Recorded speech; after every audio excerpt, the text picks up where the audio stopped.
What a way to start a series. Oh, if you thought I meant that in a good way, you're funny. Metal Gear is a wonky, janky mess that has some neat ideas, but my goodness, there is a reason that it's a good thing that Metal Gear Solid was the first entry the West got instead. Metal Gear follows rookie member of Foxhound, Solid Snake, as he is tasked with infiltration mission Intrude N313, that being to sneak his way into a super base known as Outer Heaven, and to rescue a Russian scientist, stop a super weapon, and get to the bottom of what exactly is going on. The story is fine, extremely bare, but fine for the time. With all the action movie staples the series would be known for later on, such as rescuing the girl, taking on a group of progressively bigger and better foes, and finally, a fight with a twist villain as the base self-destructs. If you're thinking you'll get a cast of lovable, memorable characters like any of the later games, well, you're going to be extremely disappointed, as Solid Snake, outside the ending scene, barely has a personality. Big Boss just exists to give you objectives, save for a moment at the end of the game. Diane is completely useless and a terrible soldier, being away at every single possible moment that you might need her. Jennifer is a shallow annoyance that pads the game time by forcing you to rank up, and everyone else is blander than an unsalted cracker, not to mention that the villains are just a single catchphrase, and that's it before you take them out. Gameplay is rough to be kind. The ideas overall aren't bad at all, especially for the time, but it is a painfully stiff, jerky, unresponsive beast of cryptic bullshit and worse than timely frustrations. At the game's core, you run around punching and shooting bad guys, getting cool spy gadgets and keycards to continue, and solving occasional puzzles. Sounds good on paper, but in execution, even just moving is a chore. Snake gets stuck on everything. While it's nice that his punches do stun enemies, it has pathetic range, and you know what else has range for some reason? Your guns. All of your weapons, save for the guided rocket launcher. Yes, both the pistol and Uzi have limited range, before your bullets vanish. Not just that, but you can only shoot a couple out at a time before the other bullets just vanish into nothing. Sure, it only takes a couple of bullets at most to kill most enemies, and you can get a silencer that stops enemies from hearing your bullets, but the fact that you have limited range while your enemies don't is just utter insanity. Weapons feel horrid too, by the way, with pathetic little dots as your bullets and damage registering as piss poor. Combat is a joke, and stealth is even worse, being just the bare minimum of avoiding extremely fidgety line of sight. Basic enemies are easy enough to take down for the most part, but are still a hassle. Now where things get really annoying is when you have to fight the near impossible to hit jetpack troopers, the dogs that can only be taken out by guns, and the bosses that are usually only weak to one or two weapons at most. Speaking of the cryptic nature of the game, who here likes fake walls with no way of detecting where they are except by punching every inch of each wall around you? No one? Figured as much, and that's just scratching the surface of how annoying the game is gameplay-wise with its, in quotation marks,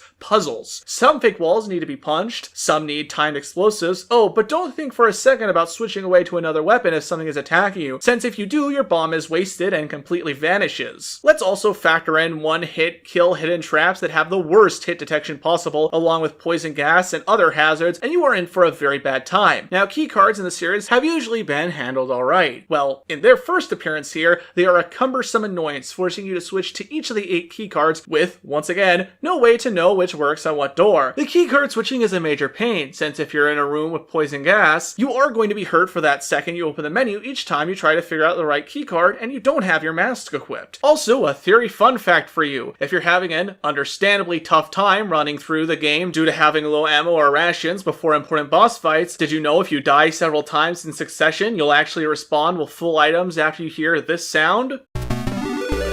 I've just made the game ever so slightly more bearable for you. You also level up after saving enough POWs. This will increase not only your overall health, but also how much ammo and how many certain items you can carry. The radio here is also completely useless outside of 2 very mystifyingly obtuse puzzles where you have to call Jennifer to have her deliver an item or open a door for you. Also, this game loves to trick you. Get in the wrong truck and you'll be driven back to a random location across the map. And especially near the end of the game, if you do one wrong thing, it's either instant death or you getting locked out of, say, defeating Metal Gear because you chose the wrong foot to attack. Yeah, that's some good gameplay right there. Saving here is a joke. Basically, only after certain set pieces or entering and exiting the elevator will your progress actually save. Sure, there is a save feature, but again, it only saves up to the most recent important event. Visually, this game is pretty darn ugly in my opinion. Whether it be the vomit-inducing color palette, the poor scaling of certain objects and bits of the environment, or just how bad most things look. It's just a mess that hurt my eyes to look at for extended periods of time. It's just not nice to look at, and it rarely ever conveys things suits you visually all that well. Worse still is the horrendous audio. The soundtrack starts off alright with some decent sounding tunes.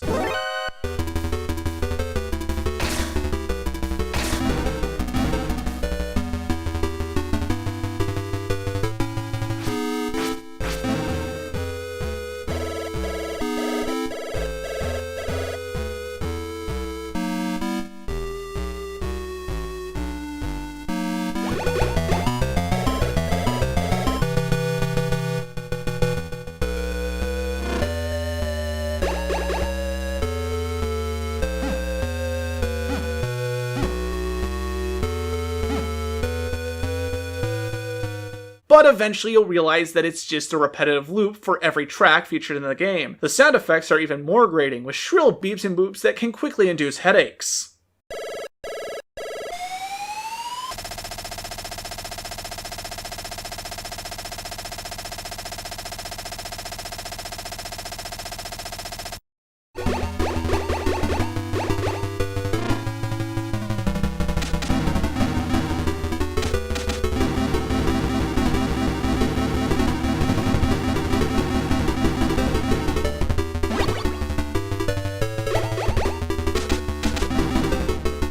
Needless to say, the sound department is, like everything else, something that starts off alright and then becomes frustrating, nauseating, and annoying at the snap of one's fingers. And with that said about Metal Gear, it's pretty clear I can't recommend it at all. Sure, it's important since it was the first entry in the series I love, but outside the historical importance, it's just a flat out bad game and isn't fun to play. There is some very minor enjoyment here and there if you like and can stand cryptic, overly ambitious retro games, but for everyone else, Metal Gear Solid fans included, just skip it and stick with the mission briefing Cliff Notes version included in Metal Gear Solid 1. As always, thank you all so much for watching. I want to give a big thank you to the show's patrons, my friend Orion Knight for making the wonderful Art of Punish Neat you see now. I also want to thank my good friend Mitchie for doing up the special Metal Gear Solid thumbnail of Neat for this video and a few others, as well as my friend Alex for touching up the thumbnail design, and Alexander for performing and doing up the show's intro song. My Patreon and their social media accounts will be in the description, and if you have any comments, questions, or recommendations, leave them down below as I read and reply to everything. This is Thierry Williamson signing off until the next video. See you guys!